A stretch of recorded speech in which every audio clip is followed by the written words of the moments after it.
In this presentation, we'll take a look at Kawasaki charging and starting systems and how they work.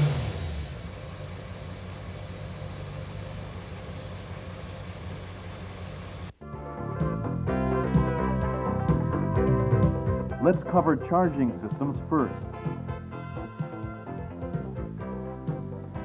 Kawasaki's charging systems are all designed to maintain electrical power, whether they are on a vehicle,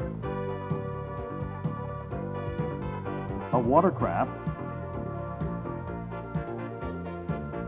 or a portable generator. A vehicle's electrical system might start out like this. A battery powers the ignition, lights, horn, and the electric starter. But after a while, the battery will run out of power. Because the vehicle has an engine as a mechanical power source, what is needed is a device to change some of that mechanical power into electrical energy to keep the battery charged. The answer is an alternator.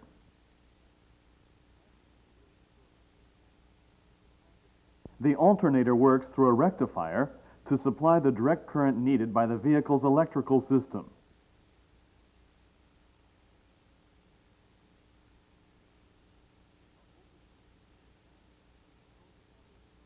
A voltage regulator is added to control the battery's charging voltage. Now let's go back and take a look at how each of these components works. First, the alternator. This small coil of wire is connected across a galvanometer.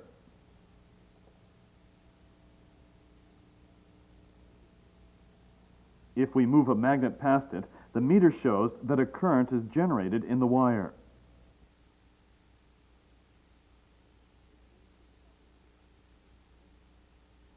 The same thing happens here on the end of the crankshaft of a motorcycle engine.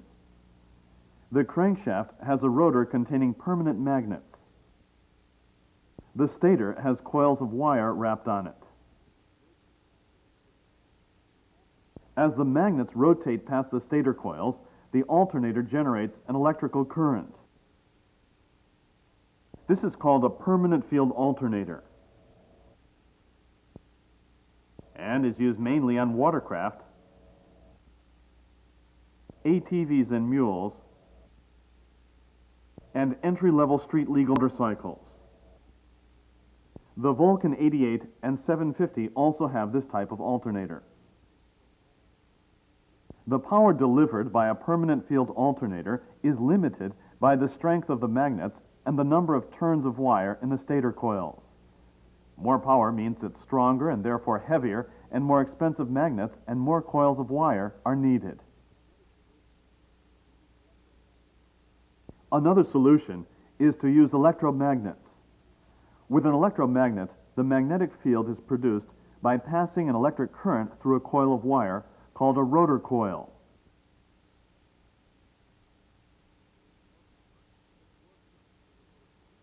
To produce more power, put more current through the rotor coil.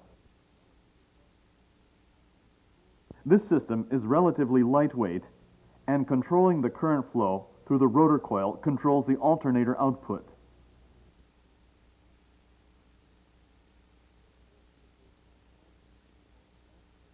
The current produced by an alternator is called alternating current because its polarity alternates.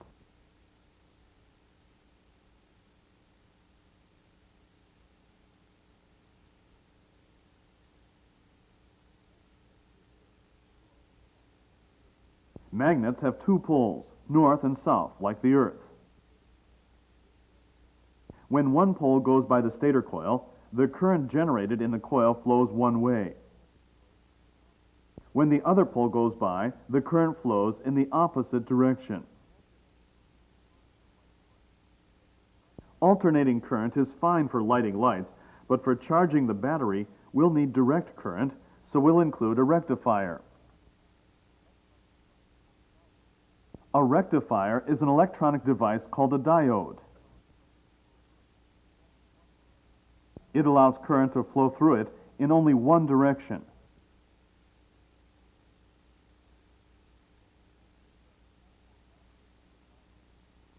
Since the current can't flow backwards through a diode, the resulting output is an intermittent wave in one direction through the circuit. This is called half-wave rectification.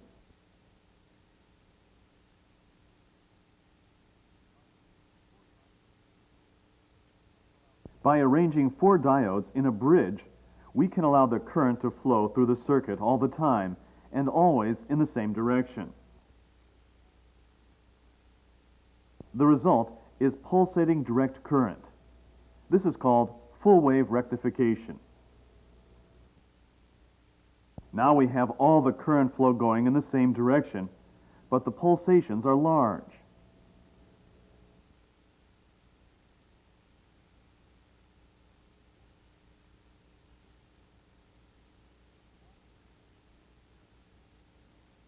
The voltage in this case varies between 0 and 18 volts and back to 0 again, every time the alternator rotor turns once.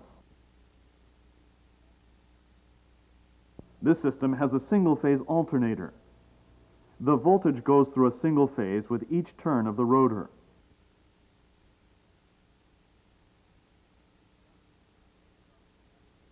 If the system needs 14 volts to charge the battery, this alternator will only supply enough voltage during this time. Much of the time, the voltage is too low to charge the battery. Relatively low output makes this system more suitable for applications that do not need very much power for lights and other accessories, just enough to charge the battery. One way to smooth out the voltage delivery is to increase the number of phases in the alternator. Using 3 interconnected output coils in the alternator gives us 3 phases for each turn of the alternator. The output from a 3-phase alternator looks like this.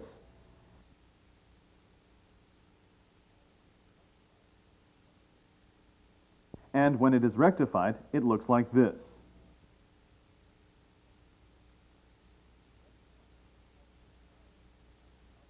The rectifier has 6 diodes to handle the output from the 3 coils.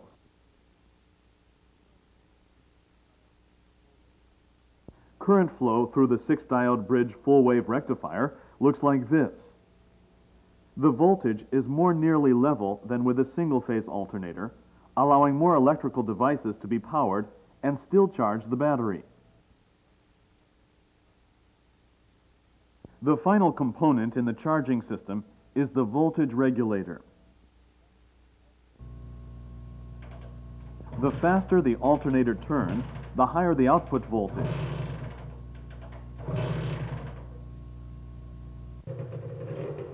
If the alternator is powerful enough to put out useful power at low engine speeds, it will put out too much at high speed.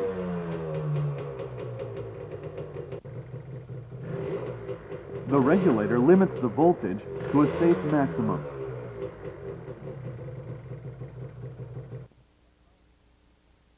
Inside the regulator, a solid-state component called a Zener diode acts as a voltage sensor by allowing current to flow only if it is over a certain voltage, about 14 or 15 volts. In a system with a permanent magnet alternator, the Zener diode output triggers a silicon-controlled rectifier, or SCR, to short the output of the alternator to ground. Immediately, the Zener stops conducting because the system voltage has dropped too low. As soon as the alternator phase changes, the SCR stops shorting the alternator output to ground. The system voltage goes up again. The Zener senses the rise, starts the cycle over.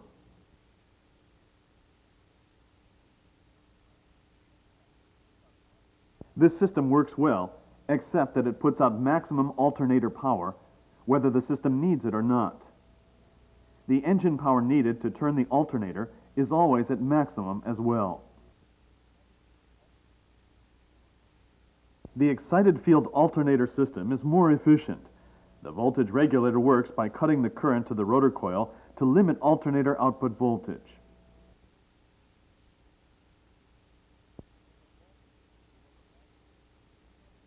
When the voltage is below the maximum, the current flow turns on transistor TR2, energizing the rotor coil.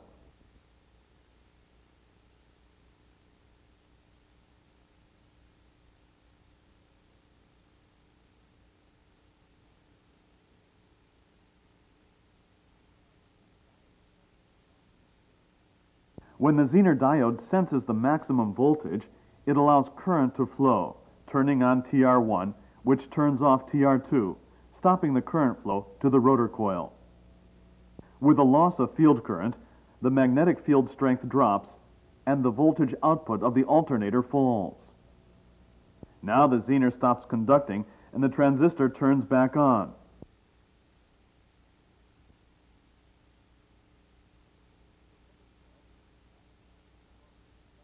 The rotor coil remagnetizes the rotor and alternator output goes back up. The cycle starts over.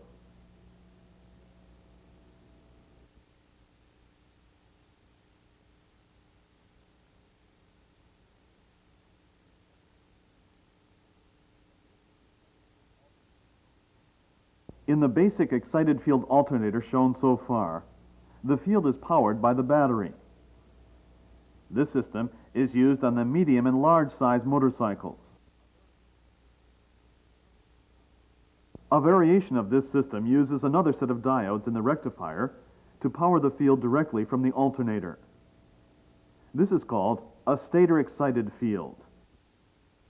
The advantage of the stator excited field design is a little more charging current when the battery is very low.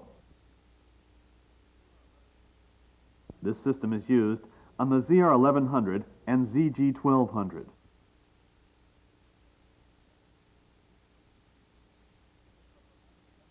In this presentation, we will cover only electric starting systems. Basically, the starting system consists of a starter motor, a solenoid or heavy-duty relay, a relay, a switch, and wiring. It is powered by the battery. When the switch is closed, current flows through the relay, activating the solenoid.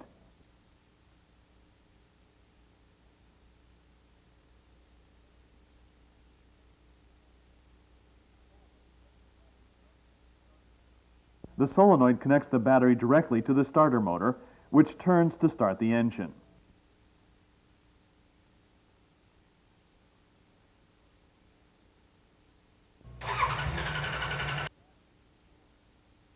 The wiring going from the battery to the solenoid and from there to the starter is very heavy because it must carry more than 100 amps to start large motorcycle engines.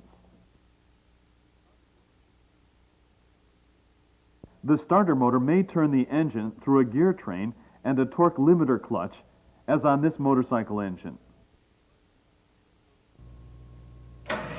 Or it may have a spring-loaded gear that engages with the ring gear on the flywheel, as on this jet ski watercraft engine.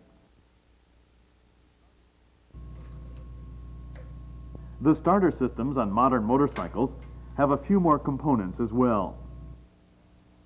To keep the engine from being started while it is in gear, the neutral switch on the shift drum allows current to flow only when the transmission is in neutral.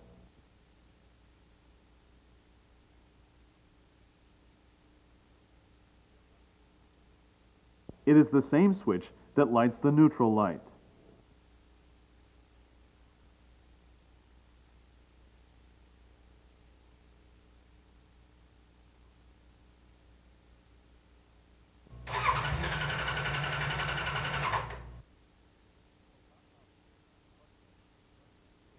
The lockout switch on the clutch lever must be closed for power to get to the solenoid if the transmission is not in neutral.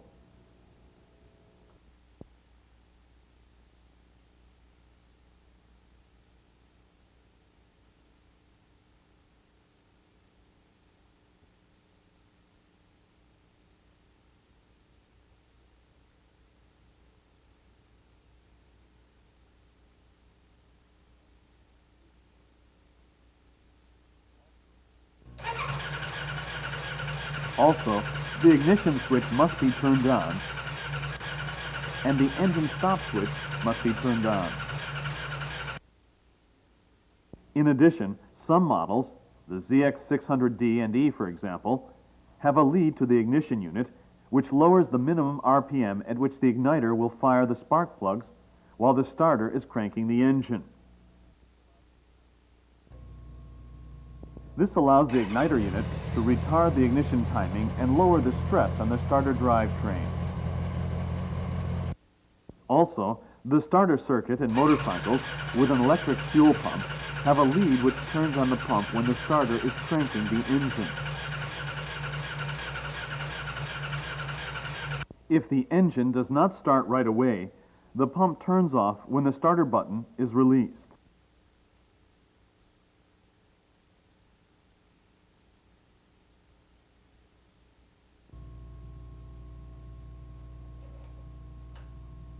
Finally, on North American and Australian model motorcycles that always run with the headlight on, a lead from the starter system turns the headlight off whenever the starter is activated.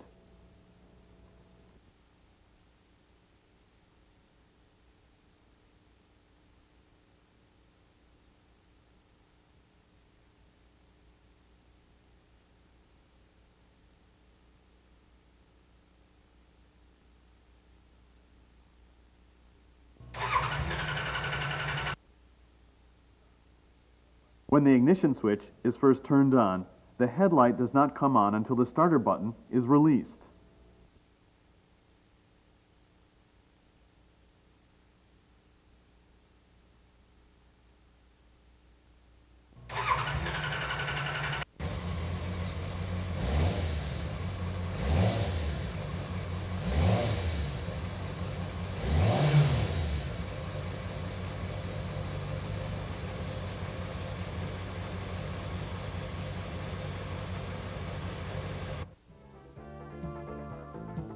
This completes our presentation on Kawasaki charging and starting systems.